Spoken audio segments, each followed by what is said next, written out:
আসসালামু আলাইকুম। আমি গার্মেন্টস বিষয়ে কিছু ডকুমেন্টস নিয়ে আসলাম। আমরা যারা গার্মেন্টসে চাকরি করি অথ অথচ আমরা এই গার্মেন্টস শব্দের অর্থটা কি বা মিনিংটা কি সেটা অনেকের জানা নাই।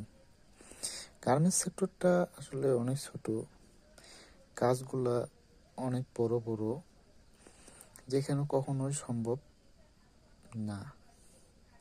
সব কিছু জানার দরকার আছে। আমরা অনেকেই মনে করি যে অনেক বেশি জানি, কিন্তু আবার অনেকে যখন প্রশ্ন করা হয় যে ছোট ছোট জিনিসগুলো আমরা অর্থগুলা জানা হয় না বা জানি না। আজকে আপনাদের বলবো যে গার্মেন্টস শব্দের অর্থ হলো তৈরি পোশাক। এক এক মিনিং, যেমন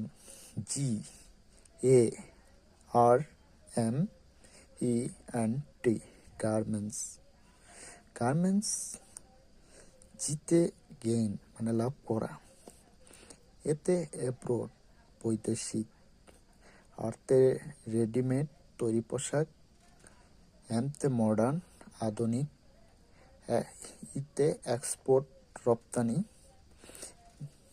এনতে নিট অ্যান্ড ক্লিন পরিষ্কার, টিতে টেকনিশিয়ান শিল্পবিদ। তাই এখানে আমি শেষ করার আগে আবারও বলতেছি, আপনারা যদি নেক্সট কোয়ালিটি সম্পর্কে ফুল মিনিং জানতে চান তাহলে অবশ্যই ভিডিওটা কমেন্টস করবেন, লাইক করবেন এবং শেয়ার করে দেবেন। আল্লাহ হাফেজ।